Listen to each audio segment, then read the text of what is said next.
नमस्कार दोस्तों, स्वागत है आपका बिहार फटाफट न्यूज में, जहां हम हर सुबह लेकर आते हैं बिहार के हर जिले, हर राज्य की सबसे बड़ी और सबसे भरोसेमंद खबरें, वो भी एक ही जगह पर फटाफट स्टाइल में। आज के इस बुलेटिन में हम जानेंगे किसानों को सरकार से क्या नया फायदा मिलने वाला है, आम जनता की जेब पर क्या असर डालेंगी नई घोषणाएं, बुजुर्गों के लिए क्या नई योजना आई है, विद्यार्थियों के लिए कौन सी बड़ी राहत मिली है, आज के मौसम का हाल कैसा रहेगा, सोने चांदी के आज के ताजा भाव क्या है, और आखिर में देश और दुनिया की वो खबरें जिनका असर सीधा आपके बिहार पर पड़ेगा। तो जुड़े रहिए हमारे साथ और रोजाना ऐसे ही ताजा खबरें जानने के लिए चैनल को अभी सब्सक्राइब करें। 282 किलोमीटर प्रति घंटा की रफ्तार से आ रहा साल 2025 का सबसे खतरनाक तूफान। देश भर में मौसम ने फिर करवट ले ली है। 282 किलोमीटर प्रति घंटे की रफ्तार से बढ़ता ये तूफान इस साल का सबसे खतरनाक तूफान बताया जा रहा है। अब तक 7 लोगों की मौत की पुष्टि हो चुकी है।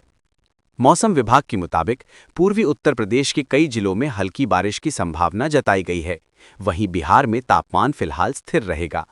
महाराष्ट्र और गुजरात के तटीय इलाकों में भी बारिश और तेज हवाओं का अलर्ट जारी किया गया है। राजस्थान में पिछले हफ्ते हुई भारी बारिश के बाद अब मौसम थोड़ा शांत हुआ है, लेकिन हल्की फुहारें जारी रहेंगी। प्रशासन ने लोगों से सतर्क रहने और अनावश्यक यात्रा से बचने की अपील की है। दिल्ली एयरपोर्ट के टर्मिनल 3 पर बस में लगी आग। दिल्ली के इंदिरा गांधी अंतर्राष्ट्रीय एयरपोर्ट के टर्मिनल 3 पर आज सुबह बड़ा हादसा टल गया। एक बस में अचानक आग लग गई। बस उस वक्त यात्रियों को टर्मिनल तक छोड़ने जा रही थी। पास में ही एयर इंडिया का एक प्लेन खड़ा था, लेकिन एयरपोर्ट स्टाफ और दमकल कर्मियों की तत्परता से बड़ी दुर्घटना टल गई। आग पर कुछ ही मिनटों में काबू पा लिया गया। फिलहाल किसी के हताहत होने की खबर नहीं है। एयरपोर्ट अथॉरिटी ने हादसे की जांच के आदेश दे दिए हैं। एसबीआई में ऑफिसर के 103 पदों पर भर्ती, सैलरी 11 लाख तक। स्टेट बैंक ऑफ इंडिया ने युवाओं के लिए सुनहरा मौका दिया है। बैंक ने ऑफिसर ग्रेड के 103 पदों पर भर्ती निकाली है। योग्य उम्मीदवार ऑनलाइन आवेदन कर सकते हैं। सबसे खास बात, इस पद पर सैलरी सालाना 11 लाख रुपए तक होगी। आवेदन की प्रक्रिया एसबीआई की ऑफिशियल वेबसाइट पर शुरू हो चुकी है। बैंक ने उम्मीदवारों को समय पर आवेदन करने की सलाह दी है। औरंगाबाद में तालाब में डूबे युवक की मौत। महाराष्ट्र के औरंगाबाद से दर्दनाक खबर आई है। यहां एक युवक की तालाब में डूबकर मौत हो गई। मृतक अपने दोस्तों के साथ तैरने गया था और शर्त लगाई थी कि वो तालाब तैरकर पार करेगा, लेकिन बीच में ही उसकी तबीयत बिगड़ गई और वो डूब गया। स्थानीय लोगों ने उसे बाहर निकाला, लेकिन तब तक बहुत देर हो चुकी थी। पुलिस ने मामला दर्ज कर जांच शुरू कर दी है। राजस्थान में 113 स्टैटिस्टिकल ऑफिसर पदों पर भर्ती। राजस्थान पब्लिक सर्विस कमीशन यानी आरपीएससी ने राज्य के युवाओं के लिए एक और भर्ती निकाली है। इस बार स्टैटिस्टिकल ऑफिसर के 113 पदों के लिए आवेदन आमंत्रित किए गए हैं। आवेदन की प्रक्रिया आज से शुरू हो गई है। योग्य उम्मीदवार आयोग की वेबसाइट पर जाकर ऑनलाइन आवेदन कर सकते हैं। भर्ती प्रक्रिया पूरी तरह पारदर्शी रखने का दावा किया गया है। वोटिंग केंद्र की जानकारी अब केवल 1 मिनट में। जिला निर्वाचन कार्यालय ने मतदाताओं की सुविधा के लिए क्यूआर कोड सिस्टम शुरू किया है। अब मतदाता केवल क्यूआर कोड स्कैन कर अपने बूथ और लोकेशन की जानकारी 1 मिनट में प्राप्त कर सकते हैं।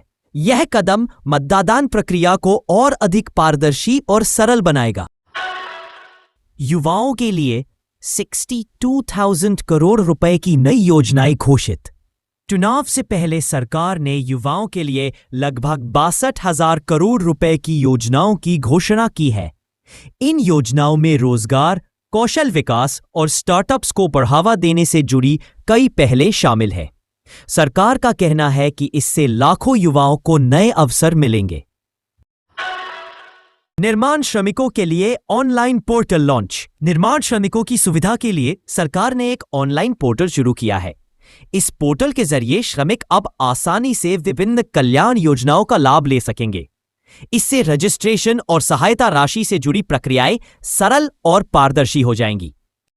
दिल्ली चीन सीधी उड़ान 10 नवंबर से शुरू। इंडिगो ने घोषणा की है कि दिल्ली और ग्वांगझो चीन के बीच 10 नवंबर 2025 से सीधी उड़ान शुरू होगी। यह कदम भारत चीन वाणिज्य और यात्रा संबंधों को दोबारा जीवित करने की दिशा में है।